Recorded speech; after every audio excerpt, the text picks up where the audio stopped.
Hello and welcome back to the channel. I've been astonished by the sheer amount of you that watched the last video. As of writing this, we are up to 5,000 views, which is insane for my second, maybe third video. I've really enjoyed reading the comments and the feedback. And that one guy who thought my voice was AI for some reason. So I'm gonna do the natural thing and make a video on a completely different topic. Oasis is a British rock band. No. Oasis is so big that I don't feel like I need to give them an introduction. Ever since they reunited late last year, I have slowly become an obsessed fan, buying their records, watching clips of Noel and Liam be idiots online, and the topic of this video, listening to their B-sides. I've been exposed to their B-sides through the Masterplan LP, but that only shows you the best of the first 3 album cycles, and I wanted to hear all of the B-sides. And after this neurotic exploration, and as an excuse to buy their CD singles, I'm gonna rank them. There are 48 original Oasis songs not released on their albums or as singles. I'm not bothering with live versions or demos unless they are unreleased songs, as you'll see.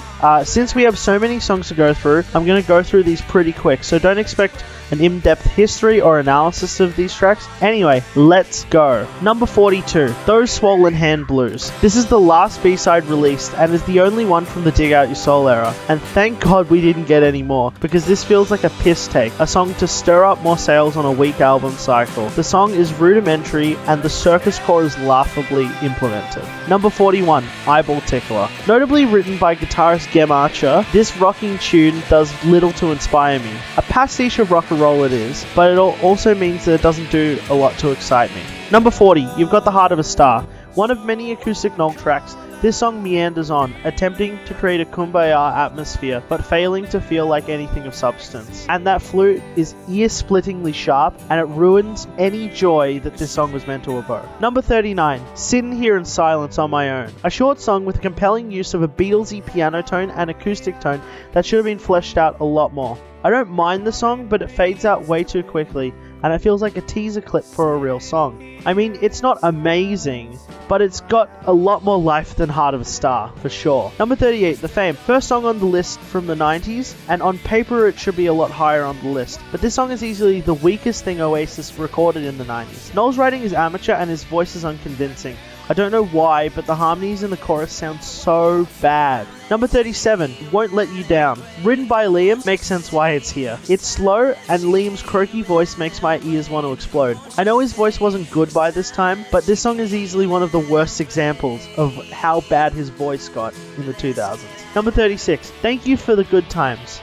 Notable for being written by the bassist Andy Bell, the song is plainly boring. I don't care for the droning guitar in the background or the general sentiment towards makeshift. This is a safe, bland, nothing burger song. Number 35, The Quiet Ones. Another Gem track. This one feels like Good Times Take 2. Just copy paste the same issues I had for the previous song onto this one. At least this one is shorter though. Number 34, Angel Child Demo. Ain't it impressive that a demo is outranking all the rest of these songs? Still, it's not great. The verses are fine, but the chorus is straight up cringe. I think it's a mix of Noel's unmixed vocals sounding off and his weird delivery on certain phrases. The song is also not fleshed out, but I will say it could have taken the spot of a song on Be Here Now. At least it'd be shorter, you know what I mean? Number 33, Carry Us All. Now here's where we transition to the songs that I like. Carry Us All gives the same energy as Where Did It All Go Wrong, and its chorus is actually great. Even with all of its 10 bob goodness, I feel like this song should have been sung by Liam. I could hear his rasp working really well for this song. Good song, but some missed potential. Number 32, Take Me Away. The first ever Oasis B-side. It's good. It's also quintessentially a B-side. Like, try to imagine this next to Slide Away, Cigarettes and Alcohol, or even Digby's Dinner.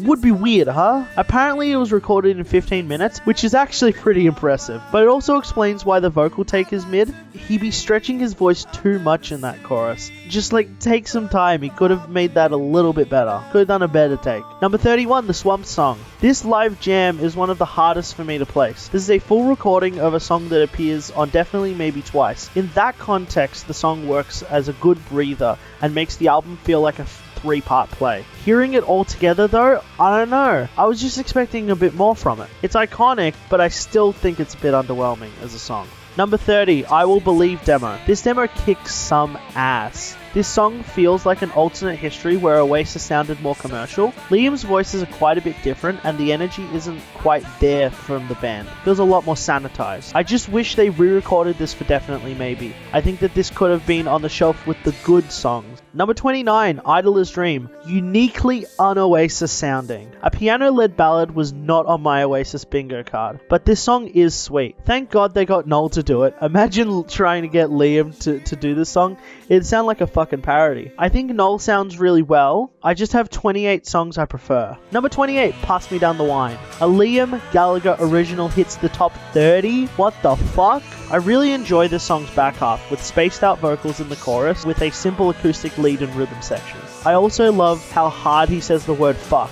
It's so satisfying. Number 27, One Way Road. This is a newer favorite of mine, and in some ways, I could put it higher. I just wish it had a second verse. You may say, that's not unique to this song. Fucking Live Forever does it. But fuck man, that's Live Forever. That song can get away with only having one real verse. This song feels like it's missing half a song. Apart from that, everything else is top notch, and this should have replaced Lil James on Shoulder of Giants, 100%. Number 26, a live demo. I know I just said that the last song was great, and then I put a fucking demo in front of it. But man, this song just hits different. Unlike I Can Believe, this song could have sat toe to toe with tracks on Definitely Maybe. That chorus flow is great, it just needed a proper recording, and maybe a final chorus at the end, and this one would have been good as peach. Number 25, Listen Up. The first single on this list to be packaged on the Masterplan LP. This might be a hot take, but this song is a little overrated. To borrow a line from a previous version of the script, this song is the little brother of Supersonic. I swear every time I listen to it, I just kind of think of Supersonic, and thus it just makes me want to listen to Supersonic instead. In a Supersonicless world, I may care for this one a bit more, but Listen Up just feels like a light version of Supersonic. Number 24, Full On. This rocker is one I didn't think I would enjoy, but it's crazy to see Noel pull off a song with so much swagger. This song is electric and he steps up to the plate. It's grungy and they would punch me if they heard that, but it just works, man. Number 23, Flashbacks. I don't know why, but this song is just funny to me. It reminds me of Bonehead's Bank Holiday for some reason. I swear it doesn't take itself seriously. In my well-paid opinion, this song is a great sing-along and should have been played live. Just don't whistle, Noel. Just the whistling doesn't work. Just cut that out of the mix, we would have been all golden. Number 22, Let's All Make Believe. The first B-side of the 2000s is a certified classic. I love how confrontational this is. You can tell that Noel is keeping the band together and is pleading for some goddamn unity. Eerie guitar warbles and the minor chord sequence sell this uneasy aesthetic, and it creates a great moment where a fuller version of that chorus comes back at the end, making the narrative and the instrumental work in harmony. Number 21, Rockin' Chair. Very solid track all around. Really appreciate the acoustic solo in the middle and the passionate Liam performance that sells this interpersonal story. It's got a sincerity you don't see a lot in Oasis songs. Okay, we've hit halfway. I want to do a quick ranking video inside this ranking video. There are about 6 covers of existing songs that Oasis recorded on their B-sides, and I thought I would do a little ranking right now of all of those songs within the ranking video, but this one's going to be very, very quick. Anyway, 3, 2, 1. Number 6, My Generation. This is a underwhelming paint-by-numbers cover that should do a lot more. I appreciate the bass solo, but I do feel like overall they don't sell the energy of the original. Number 5, Heroes. This song has never been a favorite of mine personally. I cannot stand Bowie's vocals, but this cover is only marginally better by the virtue of Noel singing it. The instrumental is odd with a droning synthesizer that grades to listen to. I hate it. Number 4, Helter Skelter. Absolutely missed opportunity. Why the fuck would you not get Liam to sing this one? Noel's voice is way too soft and the guitar is way too smooth to work for this cover. Where's the rhythm guitar pinging at the walls? Where's the seismic crashing of the waves? Imagine if they did this with Owen Morris production. Imagine if they did this Be Here Now production. They might have actually nailed it. Number 3, Street Fighting Man. This is the first decent cover on the list, and it still sounds a bit sedated. Jagger has that swagger that neither the Gallaghers have. It feels a bit rushed as a cover. Number 2, Come On Feel the Noise. Now this is how you do a cover. I've listened to the Slade original, and though it's good, this blows it out the fucking water. Liam's delivery is on point, and the playful lyrics work well with Liam's personality. And probably no surprise at number 1, I Am the Walrus. There's a reason why this was on the master plan. Iconic cover of a classic Lennon tune. Honestly, as blasphemous as it is for me to say, I do prefer the Oasis version of this song over the Beatles original.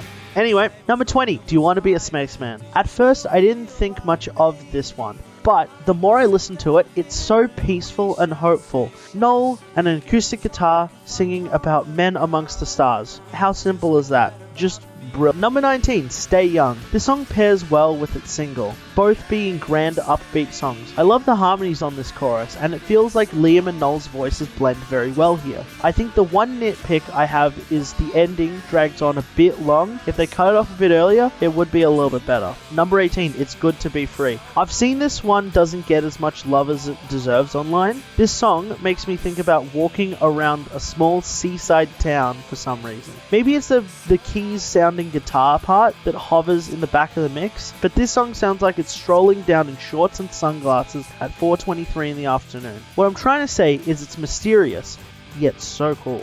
Number 17, My Sister Lover. I'm gonna get it out of the way right now. The lyrics are fucking weird. Like, I don't know what the hell Noel was thinking. I don't really want to think about what he was writing. I don't want to think about the implications of it. But what I will say is it makes for a memorable song.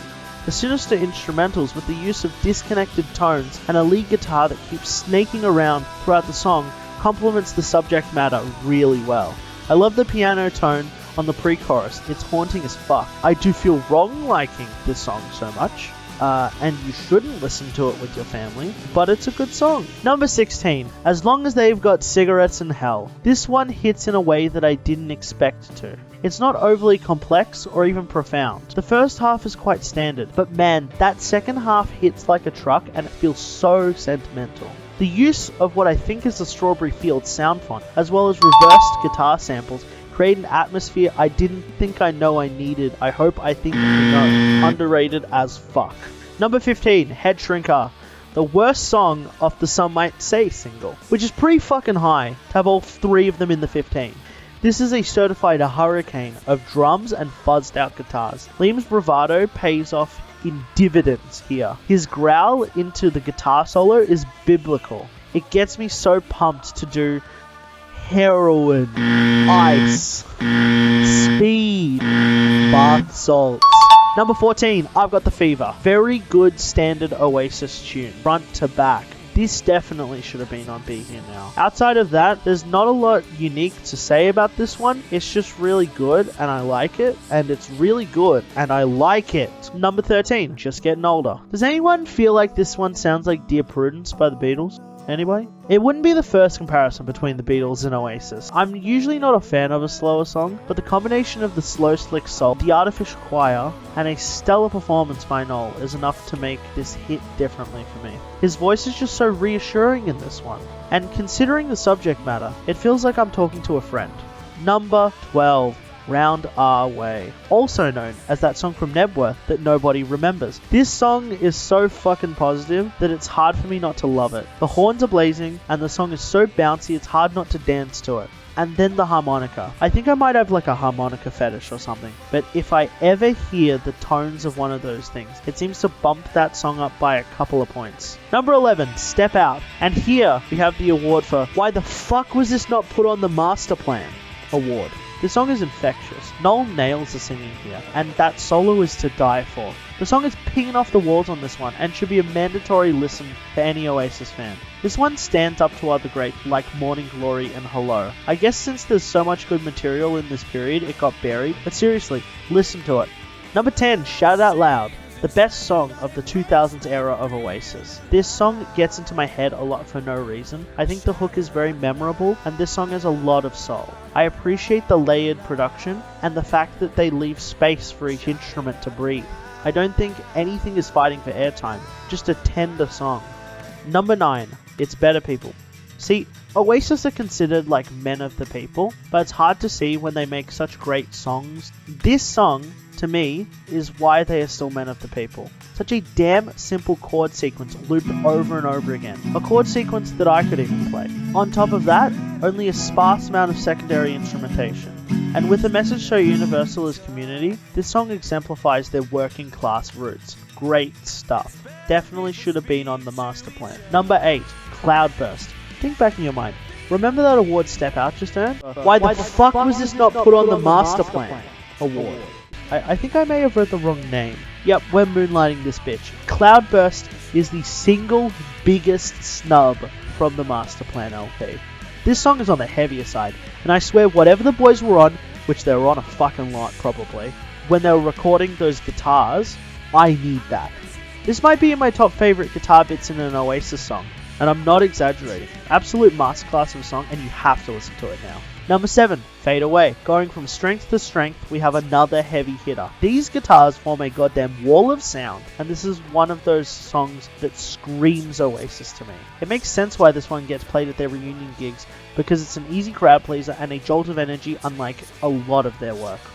Number 6, Talk Tonight. There isn't much I can say that others haven't. Some of the best lyrics that Noel has ever written, and some of the best vocals he's ever recorded. I feel like we've all had that friend who we bare our souls to, and this song expresses that perfectly. The little piano lick in between the verses and the claps are a great touch too. Number 5, Going Nowhere. Talk about a single that should have been an A-side.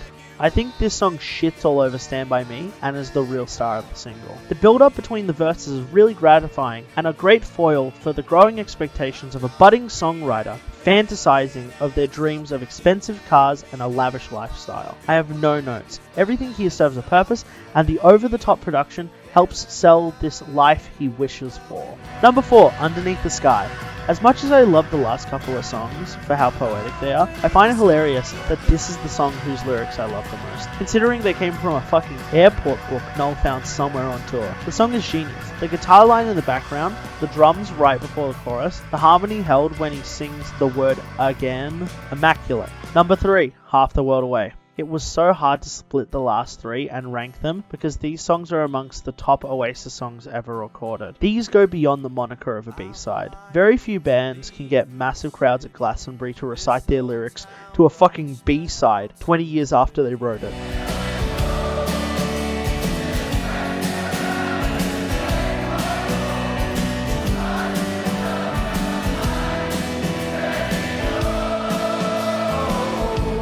This song's sense of longing is moving. There is a good chance that Noel is writing this with a lot of sincerity. The heartbreak in his vocals is amazing, and it helps that the song isn't bogged down by too many layers. Only a drum, guitar chords, guitar lead, and a soft inviting synth tone accompany the vocals. I love this song, but it gets edged out by 2 songs that I prefer the sound of a little bit more. Number 2, The Master Plan.